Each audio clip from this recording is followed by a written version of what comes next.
Narito na mga malalaking balitang Central Luzon ngayong araw.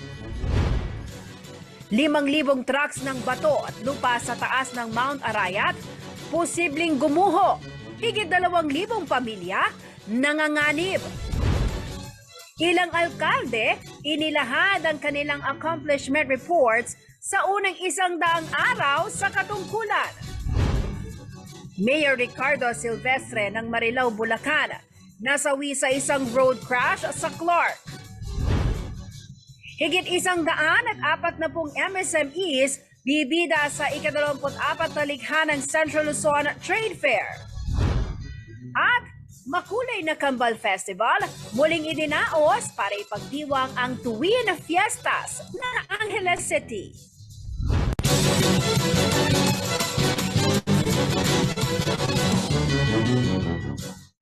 Magandang gabi karehiyon. Ako po si Jennifer Salenga. Oras na para sa mga maiinit na balitang Central Luzon. Nagbabala ang Mines and Geosciences Bureau MGB sa mga residente ng San Juan Banyo, Arayat, Pampanga sa posibleng pagbuho muli ng isang bahagi ng bundok Arayat. Napag-alaman na nasa higit 66,000 cubic meters o katumbas ng halos 5,000 truck ng lupa at mga bato ang posibleng dumausdos pababa sakaling magkaroon ng malakas na bagyo at lindol. Ito po ang balitang tinutukan ni Jana Lumbang Parungaw.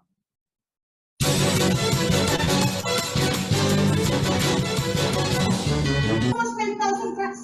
Imagine niyo po natin 5,000 trucks at Subago na sunod-sunod parang trend na mga barangay tamo. Mga tapo-kadaral yung materials na pwedeng babakiratan anytime. At may nagdagan pa po yan dahil may landslide and typhoon warning. Ganito kalaking panganib ang posibleng kaharapin ng mga naninirahan sa Barangay San Juan Banyo, Arayat, Pampanga oras na magkaroon ng pagguho ng lupa na posibleng idulot ng malakas na bagyo o lindol. Ayon kay Mons Cruz, ang Supervising Geologist ng Mines and Geosciences Bureau MGB Region 3, ang senaryong ito ang dapat umanong malaman ng higit 2,000 pamilya na naninirahan sa mga danger zone, kaya ay pinatawag sila ng Provincial Disaster Risk Reduction and Management Council. Kung pagbabatayan ng hazard map na ipinresenta ng MGB, tinutumbok umano ng pagguho ng lupa ang Purok 6 at 7. Kung malakas ang ulan, ay posibleng umabot pa sa Purok 4 at 5 o iba pang bahagi ng barangay. Dahil po yung San Juan Banyo at yung Pocket Depositional Zone, akin niya po yung sa ipa. At itapong also ng windshield wiper sedimentation. Pwedeng kaya next time kaya. Puno ka rin mababang portion. So pwedeng palipat-lipat. So etang pa mo kayo na, ay, Purok 6 and 7 namin yung may apertuanan yung kaya, kami yung apertuan. Alin po, lagi tamo pong aware kasi anytime po pwede pong malis part na po ni kaya katamong debris flow. Sa tala ng MGB, 3 malalaking pagguho na ang nangyari sa bahaging ito ng mga Arayat dahil sa dami ng tubig na nagpondo sa Sapang Mayegas. Sa pagbulwak nito ay sumama ang buhangin, mga puno at dambuhalang mga bato. Ito ay noong 2009 sa kasagsagan ng Bagyong Ondoy kung saan 12 katao ang natabunan at nasawi. May naitala ring pagguho noong 2013, gawa naman ng Bagyong Santi. Habang ang nakikita umanong tila sugat sa bundok ngayon ay gawa ng landslide nitong September 26 dahil naman sa Super Typhoon Karding. Tamatin na ng slide tagang babol. Tapos ayaw ko yung Sapang Mayegas. Yan yung Sapang Mayegas. No, ka rin niya po tutugtog. No, ka rin niya po yung balayo. Paki-zoom out. Zoom out. Zoom out. No, ka rin niya po yung balayo. 6, 7, 1, 2, 3. No, ka rin niya po tutugtog yung Sapang Mayegas. Yan kaya natamang kong barangay. Mga kabale, nandito tayo ngayon sa Purok 7, San Juan Banyo, Arayat, Pampanga. Ito ang tinumbok ng landslide noong 2009 kasagsagan ng Bagyong Ondoy. At makikita ninyo sa bahaging ito, yan ganyang kalalaking mga bato ang bumaba mula sa itaas ng bundok. At ito, no, kung titingnan natin sa aking kanan, ayan, makikita natin itong lupa, parang gasgas na lupa. Dito maloy ang tubig mula sa Sapang Mayagas na may kasamang putik at malalaking mga bato. At kapag pinag-uusapan natin mga kabalan na malalaking bato, no, ito, So ayan, yung mga nakikita ninyong yan. Kung ikukumpara natin ang laki ng mga yan, nasa isang tricycle. Ang laki. Kaya naman maraming mga bahay talaga nung panahon na yun ang nawasak. Kaya naman itong ganito kalalaking mga bato ay marami pa raw sa itaas. Ayon sa Bureau of Mines and Geosciences, ito ay nagbabadyang bumaba sa lugar ito kung sakaling magkaroon ng landslide dala ng higit na malakas na bagyo na tatama sa Central Luzon o kaya ay dito mismo sa Pampanga. Nitong linggo, October 9, personal umanong pinuntahan ni Kapitan Froilan Soriano ang landslide area na kung titingnan sa malayuan, tila isang guhit na kulay brown sa bundok. Sa mga larawan na kanyang ibinahagi sa CLTV News, malinaw na makikita ang sitwasyon sa mismong lugar. Nakahambalang na ang malalaking bato at puno ng posibleng tangayin ng tubig kung malakas ang ulan o kaya ay gumulong kung magkakaroon ng malakas na lindol. Wala pong illegal logging dito. Meron po mga nagkakaingin na nagtatanim ng mga gulay tuwing panahon po ng tag-ulan. Kaya lang po talagang yung bundok arayat na yon ay meron na po siyang gasgas o kung tawagin sa Kapampangan ay atine po lamat. Dagdag pa ni Kapitan Soriano na isa rin sa mga residente sa danger zone, napakahirap para sa kanila ang permanenteng lumikas lalo na't nasa bundok ang kabuhayan ng marami sa kanyang mga kababaryo. Opo, sa totoo lang po, ma'am, talagang pahirapan po yung pagkumbinsi sa pagre-relocate. Unang-una, dito na po kami sinilang, dito na po kami lumaki, nagkapamilya, at yung puso po namin at buhay nandito. Siguro ang pangunahing ano lang po nila, yung kabuhayan. Kung may kabuhayan naman po doon sa paglilipatan, siguro medyo madali na po yung pagkukumbinsi. Ibinahagi naman ni Angelina Blanco, PDRRM officer, na nagbuo ng task force ang provincial government na siyang tututok sa problemang ito sa danger zone. Nakapalooban niya sa kanilang pagpaplano ang preemptive evacuation, engineering intervention at kung hindi mawala ang banta ay relocation. Ang si Governor naman, of course, ang ano natin always yung safety ng mga Kapampangan, no? Kaya ginawa natin yung task force. Kahapon nag-meeting yung task force. Nagkanya-kanya na kaming tasking.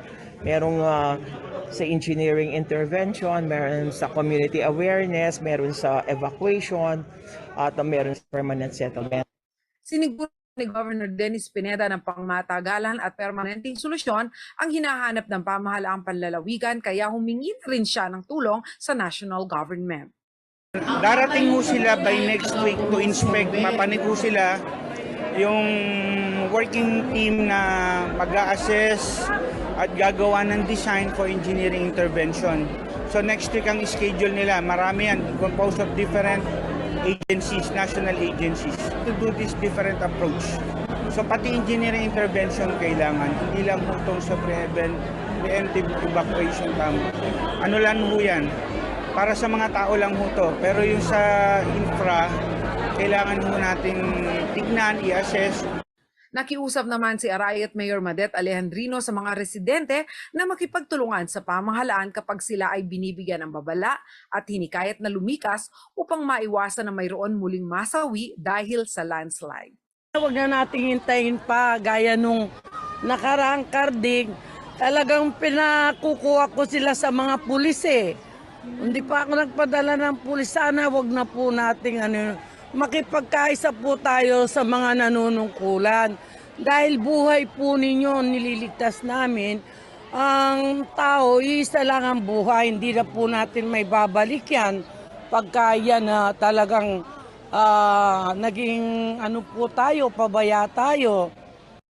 Jana Lumbang Parungaw, CLTV News.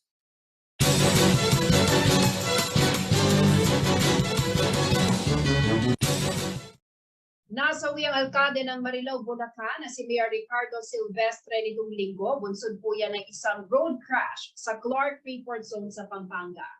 Batay sa investigasyon ng mga pulis, nangyari ang aksidente mag-aalas 6 ng gabi habang binabagtas ng grupo ni Silvestre ang kaba ng Prince Balagtas Avenue, Clark Freeport Zone nang bigla umanong kumamig pa kaliwa ang sinasakyang SUV at sumalpok sa isang poste ng ilaw. Sa lakas ng pagkakabangga, nabunot ang poste mula sa pundasyon nito at nawasak din ang unahang bahagi ng sasakyan. Nakausap pa umano ng mga first responders si Silvestre bago isugod sa ospital, ngunit makalipas ang 2 oras ay binawian din ito ng buhay. Nagpaabot naman po ng pakikiramay si Bulacan Governor Daniel Fernando sa kanyang Facebook page at nagpasalamat din ito sa kanilang pagkakaibigan, inspirasyon sa pamumuno at paglilingkod sa bayan ng Marilao. Kilala umano na mahusay, sipag at may kabutihang loob si Mayor Silvestre. 11 taong naging ABC President si Silvestre, naging punong barangay hanggang sa maging punong bayan noong 2019 at muling manalo nitong 2022.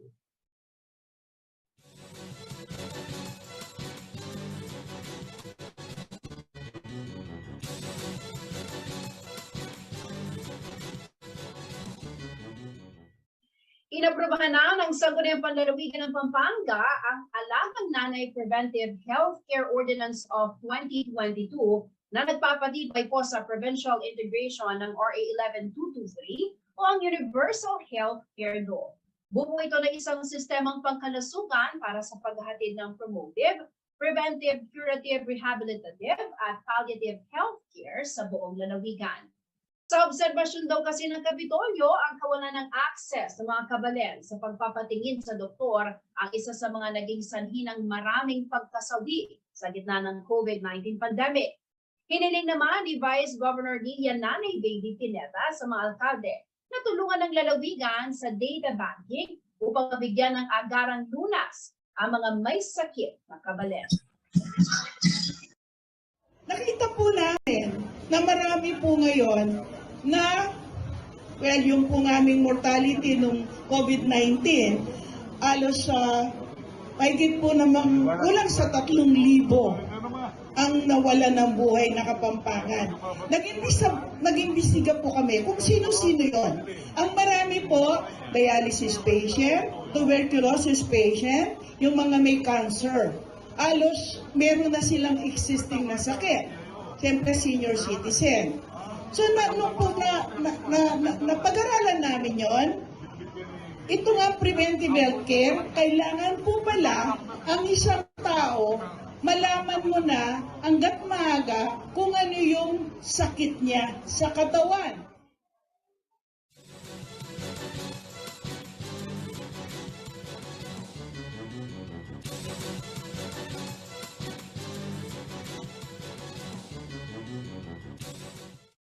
Manatiling nakatutok para sa iba pang mga nangungunang balita ngayong araw.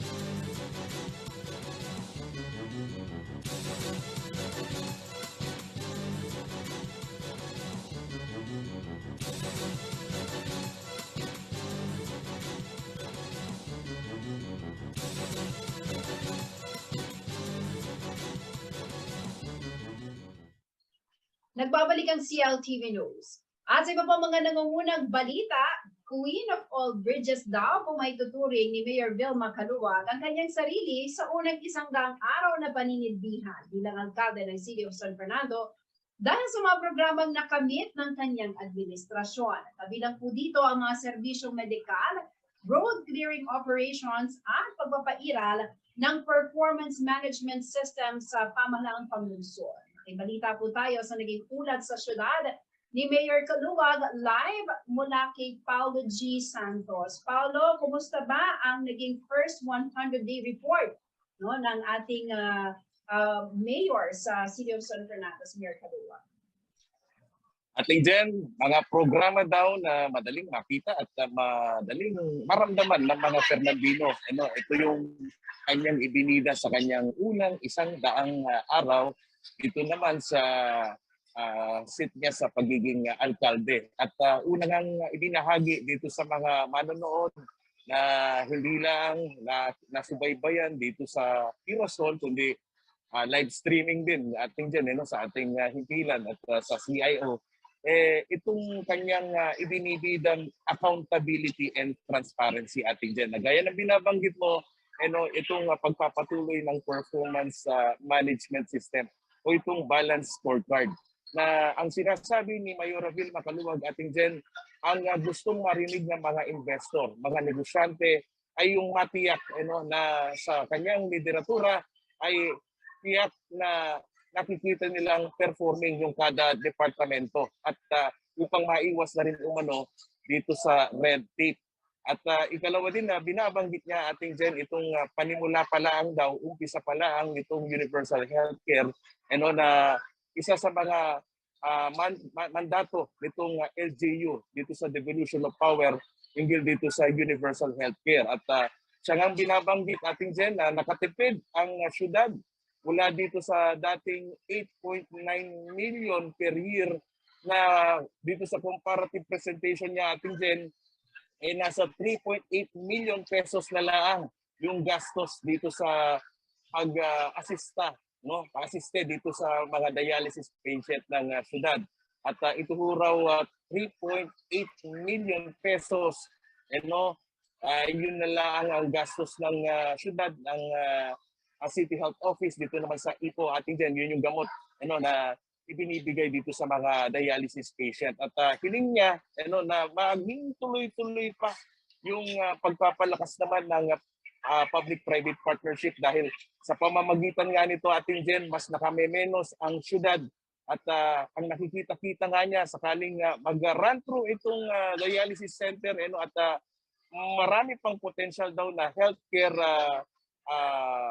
na maibibigay dito sa ating mga Fernandino dahil ito na ang daw inisyatibo niyang ito ating Jen, merong nagtitiwala, malaking bagay daw ito ating Jen para sa mga susunod pa na mga programa maitulak. Gaya nitong isa sa kaniyang pinopropose na sa susunod daw na taon magiging tuloy-tuloy na rin na mailibre na yung mga nagki-chemotherapy na ating mga Fernandino ating Jen. Ito, nagpa-party-party na dito sa likod itong mga department heads. Dahil nga itong 100 days na to, binabanggit nila yung accomplishment report sa loob ng 100 araw, mahirap itong ilagay sa papel, lalong-lalo na ating dyan kung ito'y marami-rami. Pero base na rin dito sa mga nanood at itong bahagi ng 100 days hindi lang daw refleksyon ng ehekutibo ating dyan. Kabilang na rin dito itong mga miyembro ng sanggunian. Nakausap din natin kanina si Vice Mayor Lagman. Ang binabanggit naman niya, Jen, itong 2023 budgeting ating dyan, inaabangan lang nila kung saang malaking bulk ng budget nitong administrasyon paglalaanan itong pondo, na bagamat sinasabi niya, ina-anticipate na rin niya yung lead, itong mga naibidang proyekto ni Mayora Vilma Kaluwag na kabilang na dito ay ang healthcare at ating dyan at ito na rin mga pagpapabuti dito sa mga infrastruktura na existing na. So sa mga initial na impormasyon ating dyan na ating nakalap, isa rin sa gusto nilang maging malinaw ating dyan itong pagbuhay nitong San Fernando waterway, so itong San Fernando River na sa ngayon isa rin sa kanilang kinukonsidera yung urban planning kung saan napupunta yung wastewater ating dyan. Ang agenda ng administrasyon kailangan daw maging malinis ito at ito maging epektibo rin na daluyan ng tubig mula dito sa syudad ating dyan. Balikan ko lang, Paolo, yung tanong ko kanina. Meron bang mga imbitadong bisita dyan from the business sector at ano yung naging impression nila sa unang 100 ng panunungkulan ni Mayor Kaluwag? Tingnan sa mensahe ni Architect Mangyo, ang presidente naman nitong PAMCHAM ating din, talagang satisfied sila dito sa performance ni Mayora Vilma Kaluwag dahil nakikita naman daw napaka-vocal nito at yung inclusive governance na sinasabi, hindi raw ito mahirap tawagan at dialogo. Dahil yung schedule nito, kapag may concern itong mga nasa business sector, talagang nakakakuha daw sila ng madaling schedule at nauupuan nila yung kanilang mga concern ating dyan. Gaya na rin itong binabanggit nila na pagpapabuti nitong mabilis na pagnegosyo o yung pag-introduce nila ng smart city ating dyan. So ibig sabihin, Paolo, na yung suporta ng business sector, kasi ang syudad ng San Fernando talagang for the longest time nakikita natin kung gaano ka-effective at katibay yung private-public partnership. So ibig sabihin, ito pong pagpapahayag ng suporta ng mga negosyante, positibo ito para sa pamumuno, yung suporta nila sa pamumuno ni Mayor Kalua. Ito, kadyan, ating dyan. At ang isa rin nilang ikinukonsidera ngayon yung kung magiging bukas itong administrasyon na to sa public-private partnership, ano pa kaya ang kanyang mai-offer dito sa business sector na nais mamuhunan, na sumabay dito sa layunin ng administrasyon ng Kaluwag na ang San Fernando ay hindi mapag-iwanan at dahil dito nga ang kabisera ng lalawigan at ito nga kanya nilang pakikitungo dito sa mga ini-agenda niya. Gusto lang nilang makita atin din, ito daw naging resulta ng executive legislative agenda na kung saan saang malaking chunks ng budget paglalaanan ni Mayor Vilma Kaluwag itong susunod na taon natin din. Paolo, ipaliwanag lang natin sa ating mga manonood yung bansag sa ating mayor dyan sa City of San Fernando na Queen of All Bridges. Saan ba nanggaling itong Queen of All Bridges? Ipaliwanag mo lang. Ating dyan, nanggaling ito kay ating Ching Pangilinan ng tourism officer dahil nakita daw nila yung kanyang mga hakbang na sa kanyang pakikipagdialogo dito sa mga kabalin na unang apektado dito sa right of way na proyekto naman ng DPWH naging matagumpay. So ito yung mga madaling makita, madaling maramdaman, kaya nakadalawang bridge ito ating din kaya sinasabi ni ating Ching Pangilinan ng tourism officer, yung attitude pa lang ni Mayor Vilma Kaluwag na bumababa sa tao, isang magandang indikasyon daw na sa panimula nitong pagbubukas ng mga beach ay siyang lumalarawan kung anong estilo ng pangunggobyerno nito, na kahit maliit na tao o sa simpleng kanyang mga kabalin, binibigyan niya ng oras at maayos na bargaining sa mga usapin ating din na very sentimental sa bawat pamilyang Pilipino, lalo na tahanan ng pinag-uusapan. Alright, before I let you go, Paolo, maliban dun sa, of course, pakikinig sa magiging laman ng ulat ng alkalde ng Siyudad San Fernando, marami rin ang nakapansin sa ganda ng pagkakaayos dyan sa venue kung saan ginawa yung pagre-report ng ating mayora. Sino bang nasa likod dito? Si Kakay Muñoz ating din ang may-ari ng portfolio events na ang konsepto daw dahil Christmas capital ang Siyudad ng San Fernando at ang unang magre-report sa kanyang isandang araw ay kauna-una ang babae, dapat mahulay na mahulay at yung binabandera niyang hulay, kulay pula ating din na ang ibig sabihin nito powerful at sinasabi ni Kakay Muñoz, pangangatawanan daw talaga nitong siyudad na kapag merong mga event, lumalabas yung kulturang Kapampangan na talagang glamoroso at maganda. Alright, maraming salamat sa iyong ulat, Paolo G. Santos. Dumako po tayo sa ibang balita. Samantala, tumungo po tayo sa ibang balita. Hanap mo ba ay pangregalo ngayong Pasko? O bisitahin na ang 24 na likha ng Centro Luzon Trade Fair para po makabili ng mga ipinagmamalaking produkto na ating mga karegyon. Ano nga ba ang mga makikita sa pinakamalaking trade fair ng rehiyon? Alamin po natin sa ulat ni Angelica Cara.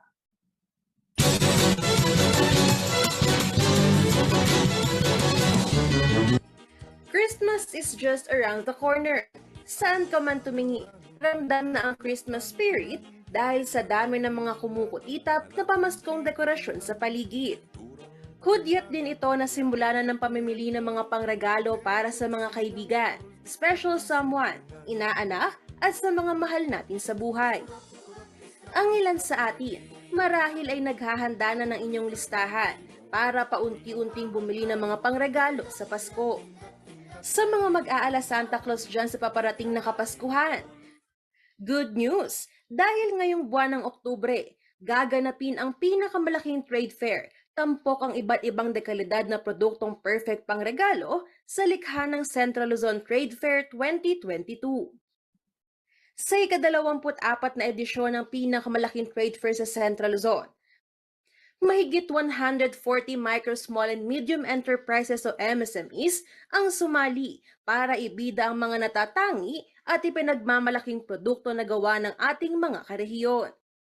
Ayon kay Warren Serrano, SME Development Division Chief ng DTI Region 3, mas dumami na umunong nakibahagi sa aktibidad kumpara noong huling 2 taon na kasagsagan ng COVID-19 pandemic. Ang Likha Central Luzon ay nagsisilbing culminating activity para sa MSMEs matapos dumaan sa serye ng mga pagsasanay upang matiyak ang kalidad ng kanilang produkto. Batang-bata po ang likha ng Central Luzon, no? Medyo matanda lang ako ng konti. 24 years, no? 24th run na po tayo ngayon, no? So nag-cross po ito ng millennium noong 1999. So ngayon ay 24th run na po. At every year po ay, sabi niyo nga po, naka-cover niyo po dati, talagang every year po ay maganda po naman ang showing ng ating trade fair na ito sapagkat ito ay para sa lahat ng 7 probinsya ng Central Luzon.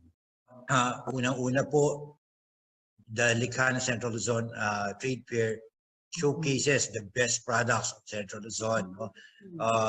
Ito po ay culminating activity ng ating mga pagtulong sa ating mga MSMEs. No? So, bago po sila makarating dito sa trade fair na ito, tinutulungan na po natin sila sa iba't ibang programa ng DTI. We mentor them, we help them develop their products, we help their designs, we help them find their market, and we train them on how to do business. Hindi rin daw basta-basta ang mga MSME na nakakasama sa pinakamalaking trade fair na ito dahil maigi ang pagpili sa kanila. Ibig sabihin, lahat ng mga produktong makikita rito ay dekalidad matapos dumaan sa masusing ebaluasyon. Yan ay may kalidad. No? For example, sa mga food products, sinisiguro natin na meron silang FDA, no, na permits at iba pang permits, no, upang hindi naman po tayo mapahiya, no, hindi po nakakahiya yung ating mga produkto, maipagmamalaki po natin na talagang likha yan ng Central Luzon. Target din ng naturang trade fair na maging supplier ng mga malalaking kumpanya ang mga MSMEs ng Gitnang Luzon. Aside from marketing it, mainstreaming the products, is to allow our MSMEs to find institutional buyers, no, or commercial buyers, no. Ito yung paghahanap at ito'y napatunayan na, no, sa 24 na taon na pagtakbo ng likha ng Central Luzon.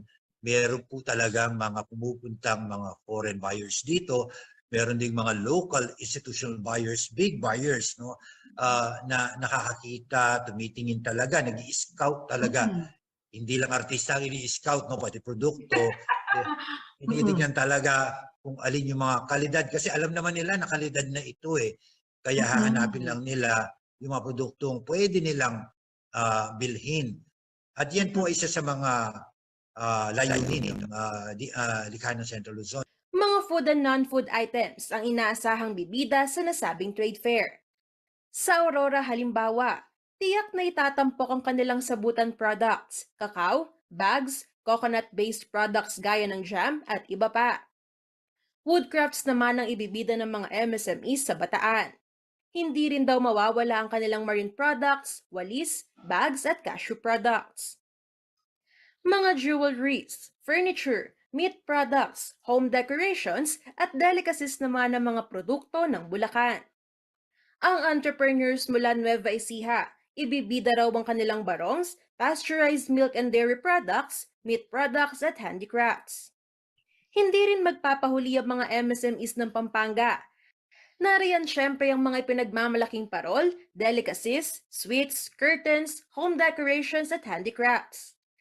Para naman sa MSMEs ng Tarlac, produktong juices at healthy drinks, peanut butter products ang kanilang itatampok, habang woodcrafts, mango-based products, bags at iba pa ang ibibida ng Zambales. Ihanda na ang inyong checklist dahil nakatakda ang Likha Central Luzon Trade Fair sa October 26 to 30 sa Mega Trade Hall B sa SM Mega Mall. Yung mga gawang lokal, this is the best way to give our country a good Christmas for our MSMEs. No? Tulungan po natin ating mga maliit na negosyante dito sa Central Luzon by supporting local products, and what a way to do it but by buying at the Likha Central Luzon Trade Fair, October 26 to 30. Angelica Cara, CLTV News. Isang big-time oil price hike ang sasalubong po sa mga motorista araw ng Martes, October 11. Magpapatupad ng Philippine Shell, Sea Oil at Caltex ng 6 pesos and 85 centavos na taas presyo sa kada litro po yan ng diesel. 3 pesos and 50 centavos ang dagdag sa kada litro ng kerosene at 1 peso and 20 centavos naman po sa kada litro ng gasolina. Parehong oil price adjustment din ay ipatutupad ng clean fuel maliban sa kerosene. Epektibo po ang dagdag presyo alas 6 sa umaga ng Martes para sa lahat ng kumpanya, habang alas 8 naman ng umaga ang price hike ng clean fuel.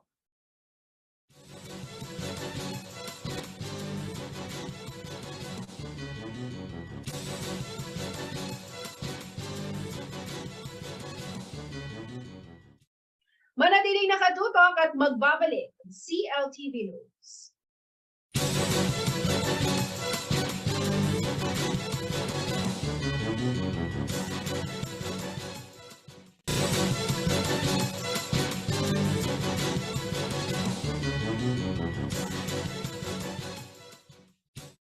Nagbabalik ang CLTV News. Ilang doctor volunteers mula po sa Philippine Medical Association at Pampanga Medical Society ang nagtungo sa komunidad ng mga katutubong AITA upang maghatid ng libreng serbisyong medikal.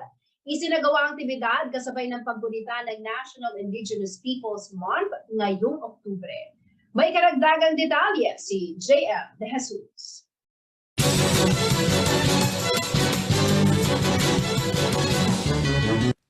Sa kabundukang ito ng Sitio Camachile sa Barangay Nabuklod, Florida Blanca, Pampanga, tinungo ng mga miyembro ng Philippine Medical Association at Pampanga Medical Society ang mga kabalan nating AITA nitong Biyernes, October 7.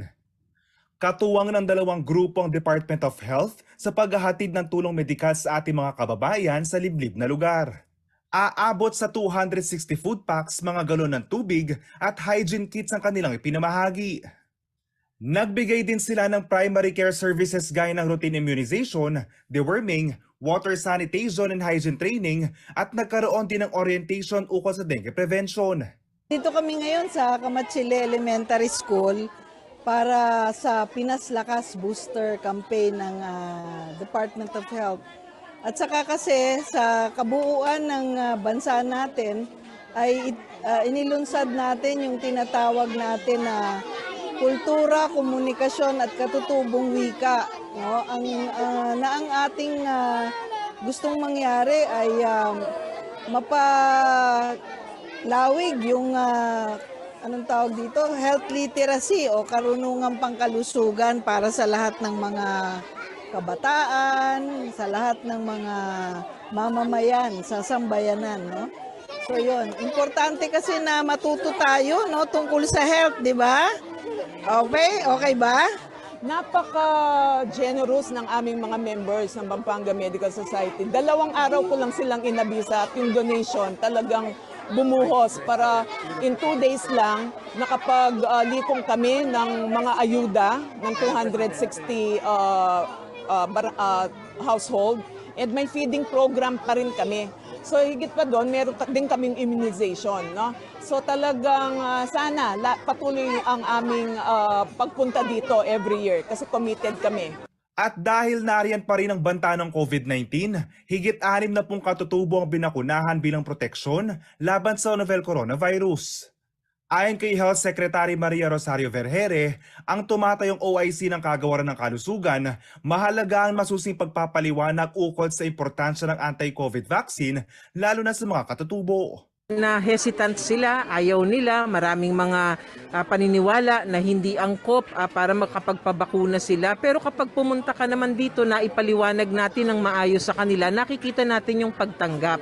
Kaya kailangan lamang hinihikayat natin lahat ng mga local governments, pagpaliwanagan lamang po natin, puntahan natin po sila, ipakita natin na tayo po ay nagmamalasakit sa kanila para po tanggapin nila itong serbisyong pangkalusugan na kailangan nila.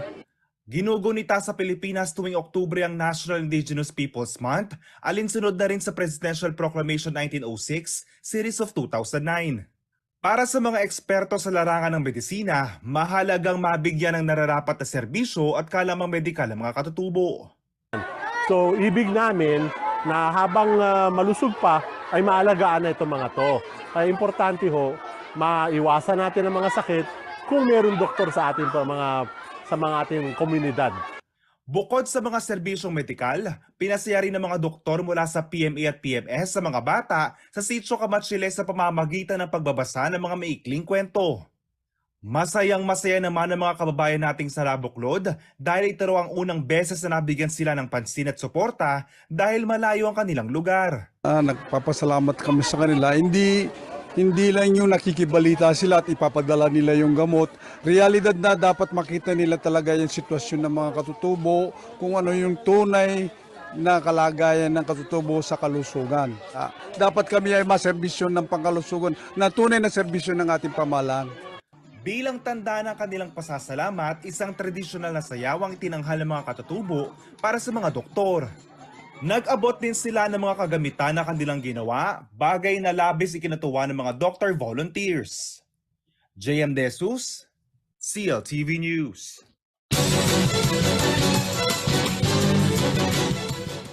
Ganap ng batas ang Subscriber Identity Module o SIM Card Registration Bill matapos po itong pirmahan ni Pangulong Ferdinand Marcos Jr. sa Malacanang, Lunes, October 10.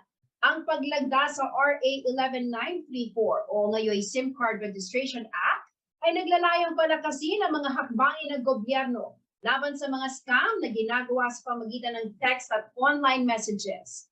Sa ilalim ng panukalang ito, ang lahat ng public telecommunications entities o direct seller ay kailangang obligahin ang mga user ng SIM card na magpakita ng valid identification document na may larawan. Ang impormasyon sa pagpaparehistro ng SIM card ay ituturing na confidential, maliban kung pinahintulutan ng subscriber ang pag-access sa kanyang impormasyon. Ang batas ay nag-uutos din sa mga telco companies na ibigay ang buong pangalan at address na nakapaloob sa pagpaparehistro ng SIM card kung ito ay hihingi ng korte. Ang mga ahensyang nag-iimbestiga sa mga text scam ay maaari ring magsumite ng letter of request sa mga telco companies upang ibigay ang mga detalye ng may hawak ng SIM card. Humigit kumulang 95% ng mga Pilipino ang mga gumagamit ng prepaid card na hindi tulad ng mga may hawak na postpaid account ay nakakuha ng kanilang mga SIM card nang hindi nagbibigay ng anumang personal na impormasyon. Under the SIM Card Registration Act, every public telecommunication entity or direct seller shall be required to demand end users of SIM cards to present a valid identification document to validate their identities. These telecommunications entities shall also be required to maintain a SIM card register of their subscribers, containing information required under this law. It also mandates that they submit a verified list of their authorized dealers and agents nationwide to the National Telecommunications Commission with updates every quarter of the year.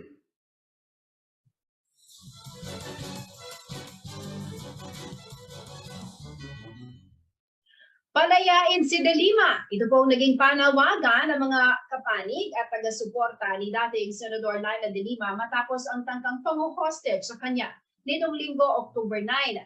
Nakaligtas si De Lima ngunit sugatan ng isang pulis habang napatay naman ang 3 hostage takers na hinihinalang mga miyembro ng isang terrorist group. Ayon po kay Police General Rodolfo Azorin Jr., pinuno ng PNP, hindi umano si De Lima ang target ng mga kapwa nito detainee. Ngunit nagkataon na naroon ito kaya hinostage at tinutukan ng improvised na patalim upang subukang tumakas sa PNP Custodial Center. Para po sa Akbayan Party, hindi raw dapat nangyari ang insidente at kanilang hiniling ang isang investigasyon sa posibleng lapses ng pulisya. Kinondena naman ng ASEAN Parliamentarians for Human Rights ang insidente maging ang patuloy na pagkakabilanggo ni De Lima sa mga kasong pinasinungalingan ng dating senador. Bukod sa pagkondena sa nangyari, hiniling din ni Senator Risa Ontiveros na higpitan pa ang seguridad sa paligid ni De Lima at siguraduhin wala nang mangyayaring katulad na insidente sa kanya o sa iba pang detainees. Samantala, binbisitahin naman ni Pangulong Ferdinand Marcos Jr. si De Lima at nag-alok na mailipad sa ibang detention center.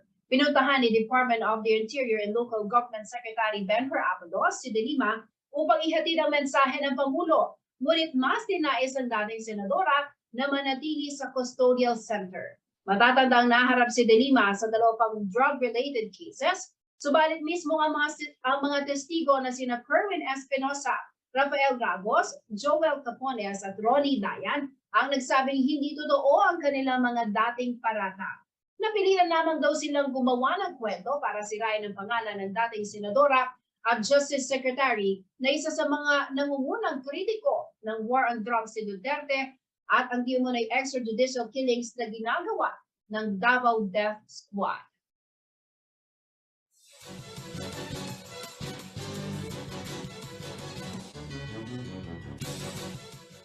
Manatiling nakatutok at magbabalik ang CLTV News.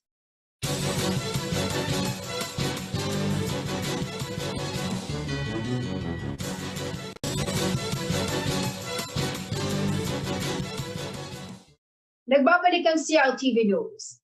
22 Angelenyong twins ang bumida sa Kambal Festival ng Ciudad Angeles itong Sabado. Sakay sila ng mapupulay na float na talaga namang pinaghandaan ng bawat barangay. Ang naturang parada hudyat ng 2 kapistahan ay pinagdiriwang sa lungsod ngayong buwan ng Oktubre. Tara't makisaya sa Kambal Festival sa ulat na ito.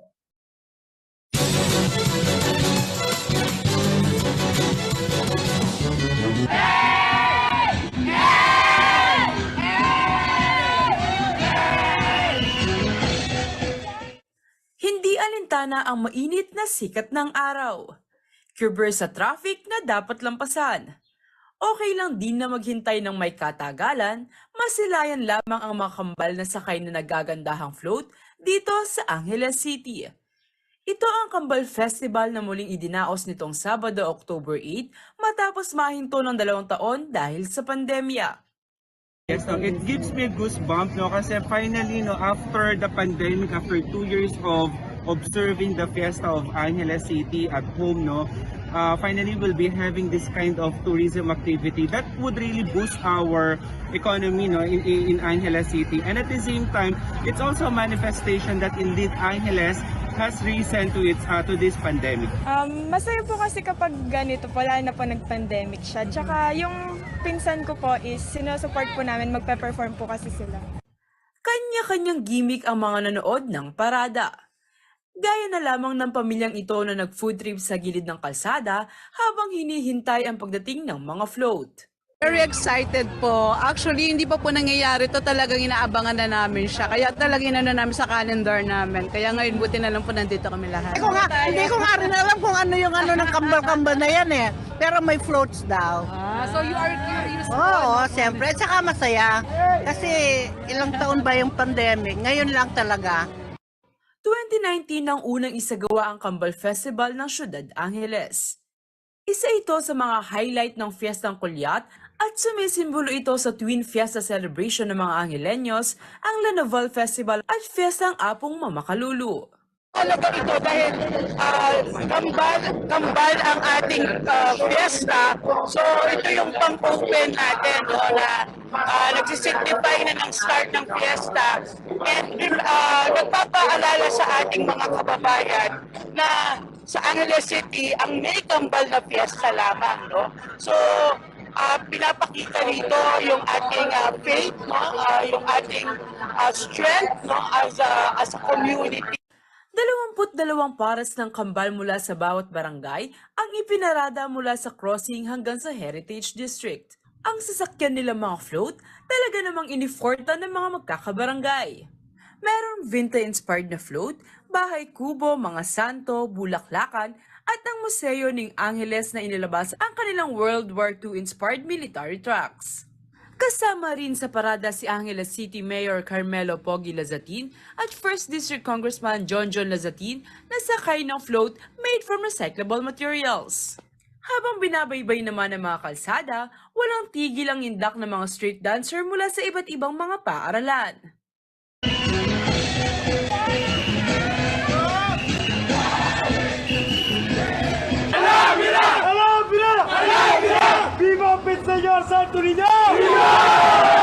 Ang muling pagbabalik ng Kambal Festival ay patunay umano na matagumpay na nalalampasan ng Syudad Angeles ang mga pagsubok na dala ng COVID-19 pandemic. Ikit tayo po, in Syudad Tamo, makanano tamo, ka-resilience. Kanita po, napod na kadwana, may makbungin pa, Mount Pinatubo. Tinalakad tamo pong Pasibayo, at telakad daya po, in Syudad Tamo. Ngayon naman po, adwang banwa, ing milabas. Pandemya na naman ing iturang kaya katamo. At ngayon po, at tsutahan naman ngayon Keti. At mag-celebrate na naman po ing kaya katamong Twin Fiesta. Sa pagtatapos ng festival, nasungkit ng Barangay Lourdes Sur East ang Best Float. Grand winner naman ng identical twin ng pambato ng Barangay Kutkut at Barangay Kawayan. Most festive float naman ang Barangay San Nicolas. Liana Canilaw, CLTV News. Matapos ang unang isang daang araw sa panunungkulan ilang alkalde po sa Pampanga, ang naglahad ng kani-kanilang accomplishment reports ngayong Lunes. Tara naman makibalita sa programa ng ilang first-time mayors sa lalawigan sa ulat na ito.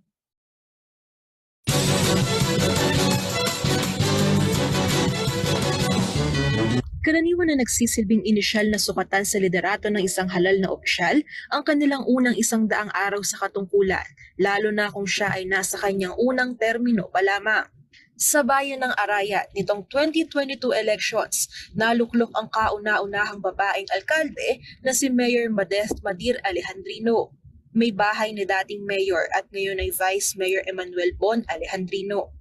Magpapatatag po siguro sa akin na maging matibay ako at malakas, matapang para po sa aming bayan ay ang maibigay ko po ng tapat at idiretso ang serbisyo pong iniwanan ng aking mahal na kabiyak na ngayon aking Vice Mayor. Sa kanyang first 100 days report itong Lunes, October 10, ipinagmalaki ng alkalde na tinutukan niya ang seguridad ng bayan sa pamamagitan ng paglalagay ng mga ilaw sa lahat ng 30 barangay ng Arayat. Wala pa po akong 100 days, ang buong Arayat ay lumiwanag. Lahat po ng 30 barangays, nabigyan po natin ng mga street light. Tututukan din umano ng kanyang administrasyon ang kabuhayan, edukasyon at kalusugan ng mga Arayatenyos sa kanyang susunod pang mga taon sa katungkulan. Problema po dito ay ang pangkabuhayan ng mamamayan ng Arayat. Pangalawa, yung mabigyan po ng magandang edukasyon ng mga bata, lalo-lalo na po yung mga pamilyang naghihirap, naghihikaos, na hindi kayang papag-aralin yung kanilang mga anak. Nagustuhan naman daw ng presidente ng Liga ng mga Barangay ng Arayat na si Kapitan Andy Deala ang naging uri ng pamamahala na inilatag ng babaeng punong bayan. Para sa akin, satisfied naman lahat ng proyekto niya bago dumating yung 100 days natapos. Ano? Alam naman natin yung babae tulad din ng inayan ng tahanan natin. Lahat ng kumbaga yung mga gusto niyang gawin, hindi siya titigil hanggat hindi niya magawa, no? Dahil nanay siya. Samantala nitong Lunes din, naglatag ng kanyang ulat sa bayan ng pinakabatang alkalde ng lalawigan ni si Mayor Tonton Bustos ng Masantol. Ibinandera umano ng kanyang liderato ang consultative leadership sa pamamagitan ng pagtatayo ng 17 accredited civil service organization na katuwang niya sa pagpapabuti ng serbisyo sa mga Masantoleños. Our institutional quality policy is to commit ourselves to provide the Bayong Masantol efficient, effective, and sustainable public service delivered with competent. Sinimulan po natin ang ating paglilingkod bayan na taglay ang isang pamumuno sa ilalim ng isang participative, consultative, and empowering servant leadership. Ang mayor naman ng Minalin at Santo Tomas ay nitong linggo nag-report sa kanilang mga nasasakupan. Ibinalita ng nagbalik alkalde na si Mayor John Sambo na nasa proseso na ang lokal na pamahalaan ng Santo Tomas sa pakikipagsundo sa pamunuan ng Jose Bilingad Memorial Hospital para sa pagbubukas ng Santo Tomas Community Hospital. Makipag-usufruct agreement ko po keng JBL for 50 years. In pong Gabon, nanungno ka rin makatalaka dyan kay katamong ospital for 50 years. In Jose Bilingad Hospital po, yang mag-manage, ibuklat tane po in kay katamong ospital. Ibinida naman ni Mayor Philip Nagit ng Minalin ang kanyang naging pagmamando sa kasagsagan ng Bagyong Hardy. 24 hours at subay po ka rin itituran. Po metodot ang daking asigurado na may ngalmado na at galaga ng Minaleno, ligtas na lang keng Bagyong Hardy. Ikit yung umiisip kayo makayabak, balang alang Bagyong Dinanan. Pilihan tayo ng responde ni Karasketa kung mahalita para sa nang kalamidad. Mito ang baya, in talangan, king libutan na ng dalan to prevent further accident. Antimano real time itang oras sa ita. Pinutot kami lehomi seli-seli. May nasira na ng kabli na ng kuryente. Ikit po. King kasawanan po ni Kekatawang Pelco Manager, Imam Lisa. Pinikwanan tamo pong matdaing suluban ka kayo lalong nitakutan. Isa naman sa mga naisakatuparan umano ni Sasmuan Mayor Catalino Cabrera ay ang mga programa laban sa korupsyon. Kabilang dito ang paghihigpit sa pagsunod ng mga empleyado ng lokal na pamahalaan sa tamang working hours. Gayon din ang regular na pagsusumite ng financial statements ng LGU ng Accounting Office para sa checks and balance. Sa kabilang banda, ang ibang mga alkalde na nasa ikalawa at ikatlong termino na ay hindi na nagsagawa ng kanilang 100 days report. Ipinagpapatuloy na lamang daw kasi nila ang kanilang mga nasimulan sa nakaraang 3 taon pagkakaluklok sa pwesto. Angelica Cara, CLTV News. At yan ang mga balita na kalab ng CLTV News. Kasama po ang pumpeso ng CLTV News and Current Affairs. Ako po si Jennifer Sanenga. Maraming salamat po. Samantala, 76 days na lamang po at Pasko na.